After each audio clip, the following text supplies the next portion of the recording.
যদি ইফরা যদি আমরা 20 বছর ধরে যেটা করছি না ইফরা যদি আমরা একবারটা যদি এটা সারা পাউরিয়া সরকারের তরফ থেকে আসেন ডাকবে দিই সরকারের পক্ষে হই সরকারে কইব না রে ই মানুষ কিন্তু বুঝছেন আমরা সরকারের পক্ষে আইসেন তারা যদি আমরা সকলটা বাদ দিয়ে আমরা পক্ষে আইসেন আমরা তারার লাগি কিছু একটা করি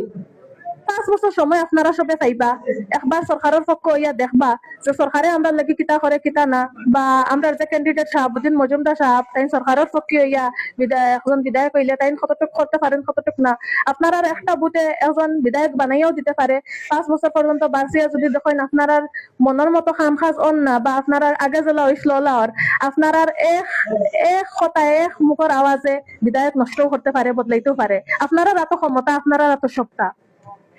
এখন যে কংগ্রেসের সরকার হওয়ার কোনো সম্ভাবনা নাই নুরুনজ্যোতি যে এজিপির তাই লিডার আসলা তাই 2-3 বার আরিসইন ই দলের মিত্রজোটের প্রার্থী এন্ডে আপনারা ভোট দিয়া জিতে গিয়া ফায়দাটা কি হইব সরকার তো